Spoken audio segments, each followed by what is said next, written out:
You know those few days waiting for your medical test results? That sickening, heart-pounding anxiety where you're terrified of seeing that one word on the paper? Let's be real. It is the ultimate equalizer of our time. It doesn't care if you're a billionaire on a super yacht or a guy delivering pizzas. It haunts us all exactly the same.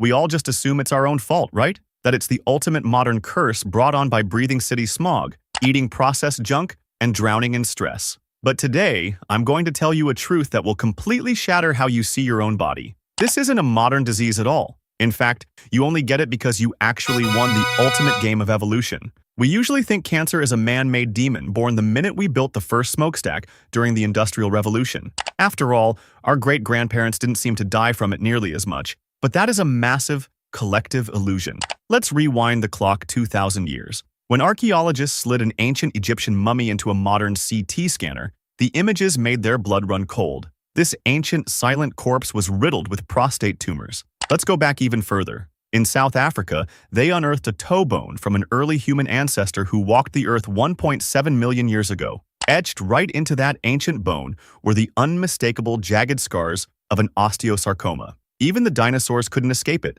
Scientists have found the exact same types of tumors hiding inside the fossilized bones of a Cretaceous hadrosaur. Do you see it now? This isn't some glitch of modern civilization. It is an ancient, patient ghost permanently written into the very blood and bone of life on Earth. But that is merely what we can see in the surviving fossils. What is far more terrifying are the parts we cannot see. For thousands of years, the truth was buried alive by a brutal survivorship bias. Why didn't ancient medical books talk about this all the time? Because back then, just staying alive until dinner was an extreme sport. In ancient Rome, your average life expectancy was barely in the 20s. In the 18th century, a British doctor noticed something horrifying. Young boys who spent their lives sweeping soot out of tight chimneys were developing aggressive tumors in their 20s. It was the first time humanity connected harsh environments to this dark passenger. A century later, Marie Curie discovered radium, and soon after, young factory girls were licking their paintbrushes to paint glowing numbers on watch dials. Their jawbones literally dissolved. These bloody, heartbreaking chapters of history prove one ironclad rule. If you manage to stay alive long enough, or if you push your body through enough fire, this sleeping assassin is guaranteed to wake up. To truly understand why it has to be this way, we need to hit pause on the grand sweep of history and zoom way, way in, right down to the microscopic level of your own cells. Your body is a chaotic, bustling superfactory made of 30 trillion cells. Just to keep you breathing and healing, this factory has to build billions of brand new cells every single day to replace the broken ones. How does it do that? By copying your DNA code.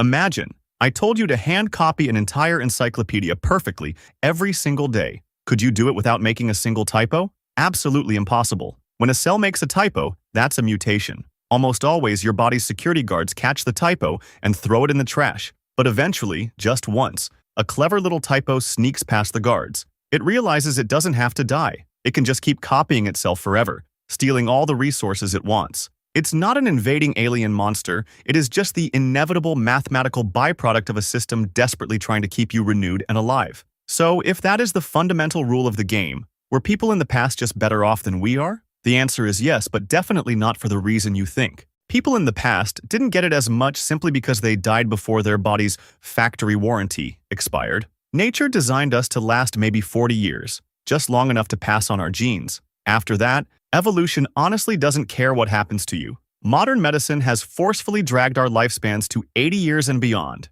You are driving an ancient machine double its intended mileage. Now look at your daily life. Doom scrolling at 2 a.m., chronic stress making your hair fall out, hammering your system with sugar. Every time you push yourself to the breaking point, you are whipping your cells, forcing them to divide and copy that encyclopedia faster and faster. And when you write faster, you make more typos. Every sleepless, panicked night is just handing free ammunition to the rebels hiding inside you. This isn't a punishment from the universe. It is the ultimate tax we agreed to pay billions of years ago when single-celled organisms decided to join forces and become complex, beautiful humans. It is the cost of doing business in the game of evolution. So, the next time you're sitting in that waiting room, sweating over a piece of paper, remember? This is an ancient bug in the code of life. But human greatness lies in the fact that we refuse to accept nature's cruel terms. We are fighting back, hacking the very code that built us. So be kind to this ancient machine you live in, protect it, and let's keep fighting the good fight. If this changed how you see yourself,